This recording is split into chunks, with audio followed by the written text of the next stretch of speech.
Hey, what's up guys, Crunchycook here and welcome on back to a brand new tutorial. In today's video, I'm going to show you how to do these type of crates right here, right now. Boom. So, let's get into the tutorial. So, first off, right off the bat, like I showed you just there, this is what the crate key does, and I just got so unlucky. I'm getting the same items over and over again. But that is basically how the crate looks like. That's what it's going to be doing. Basically what it does is it tests for an item in your inventory, clears it, then it makes a chest go away and turns into Bedrock. But does a firework and does a sound effect. Now the way I test for all of this, like every single bit of it, let me just like show you real quick. Basically right under this chest is a redstone lamp, and this is a trap chest. Now this trap chest, when it gets opened, it will activate this redstone lamp, turning it on. Now, let me just fill that in. Now, I have a whole system over here, which is testing for, so the first two coordinates are actually the coordinates of the lamp in spawn, and then the last coordinate is for this redstone lamp right here. And it's just testing for if the block in the spawn is the same as the block right there. And if it isn't, then it won't activate. Because since this is an activated one, it will not be like, oh yeah, okay, it doesn't work like that. It's not turned on. Then you want to do a comparator right here, right into this impulse command, which is going to clear a cpickle, and it's a cpickle 2, so that means it has a data value of 2, and it's going to clear 1, not everything. It's not going to clear all of your cpickles, it's going to clear 1. So if you have a stack, it won't get rid of your entire stack of cpickles. And it's clearing to the closest player of these coordinates in a radius of 4. So basically the closest player to the chest is going to get the crate opened. So yeah, that's how this whole system works. You can see the coordinates. You can just pause the video right now, copy this whole thing down if you want, or just change it. The cpickle is the item for the crate key.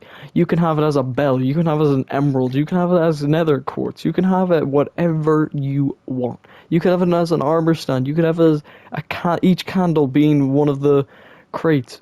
Whatever you want, guys. It is your crate. Do what you want with it. This next command block is setting the chest, the coordinates of the chest, to Bedrock. And I don't think there's any ticks. Yeah, there's no ticks, and that is a chain conditional always active command facing in this direction. And the next command is summoning fireworks onto that chest. Well, it's actually above the chest, so it doesn't get stuck in the chest. And those are the coordinates for the chest, above the chest, the block, you know. And there's no ticks on that, and it's a chain conditional always active. Then there is this command, which is just testing for a random armor stand that is named legendary, and then it's going to set a redstone block 2 blocks below it, and that is a chain conditional always active, and it's going to set a redstone block under these armor stands. And if you don't know how to make a randomizer, then well, you're going to be in a little bit of a pickle, no pun intended. Now, once you have done all of this, you want to go onto the randomizer, which you want to place an armor stand like this format. Put an armor stand there, a block, and then an empty space here. Then you want to do this command, which is set block air, and it's just doing -1 because it's doing this. So you see the coordinates in the top left, it's going down because the squiggly lines means that it will be clearing the block here, and you don't have to find the exact coordinates. It just makes your life a lot easier. So if it's like +1, then do that. Whatever it is, guys, just do that. And it's setting the block to air. So when a redstone block gets placed here, it will remove it instantly. And it will also activate these commands while doing that. And what it will do is it's going to execute the closest player to the chest coordinates, like I said, and give you structure, load, and then whatever your item is. It could be coal, it could be diamonds, it could be a stack of cobblestone, whatever you want it to be. And how the structure command works is you want to get a structure block like this, and you want to place it down like so, and make these do this format for the whole thing, and then you can drop an item in here, name it whatever you want, enchant it, do whatever you want with it, and you can name it, then you want to name the structure right here, as you can see, and then save it as an item, and then you go to the command, and when it says you want to do /structure load, and then whatever structure you saved, put it right there, and then squiggly line, one squiggly line.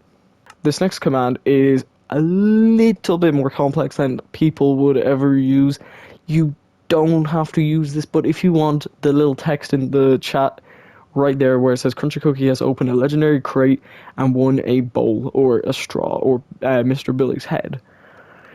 And this is the command right here. You can change it all you want. The things you see in color, like has opened in a legendary crate and 1 times 2 bones, you can edit that. If you've never like messed around with Tell Raw, I wouldn't do it, guys, because like you might get confused a lot. And personally, I get confused about this whole thing a lot, so I just copy and paste it. And anytime you see those little 2 lines that are above, I don't know what they're called, something, I don't know what they're called, but you put text in there, so that's how that works. And the add S is your selector, which is the player. It just makes life easier. And the execute, those are the coordinates of the chest. Like I said, you're just doing the coordinates of the chest, testing for the people that are there. There is no ticks yet, and that is a chain unconditional always active. The next command is a random level up at P, and then it's the coordinates of the chest, obviously, again. So that is such an easy command right there. Not too hard. Chain unconditional always active. And the last command, which is so essential, has a 5 tick delay. Chain unconditional always active, and is setting the block of the chest to the chest again, because, like I said, it sets the block to bedrock. So you want the chest back, but you don't want it instantly back, because you want to see the bedrock. You want to physically see that bedrock. So it will tick 5 ticks, which is about 0.25 seconds. 10 ticks is 0.5, which is half a second, and then 20 ticks is a second, 1 second. That's how that whole thing works. Now, if you want to make multiple items, you just copy and paste this, change the settings around, which is like the structure, like I said, change the text so it says something different, and these 2 commands don't need to be changed a bit.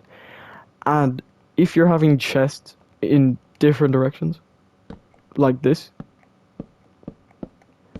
make sure to have your data values different, because chests in different directions have different data values, and that's how it works. But anyways, guys, that is going to wrap up today's video. If you did enjoy, a like and subscribing would be much appreciated. I'm trying to reach 500 subscribers before the end of the year, and your support would mean the world to me. Like, look at this crate. You're going to be able to make that. If you don't understand anything about any of the commands, you can join the Discord in the description and ask me questions about it. Or comment, because I'll respond to your queries and all that. Any of the sort of stuff. But, yeah, guys. I shall see you in the next video. Bye.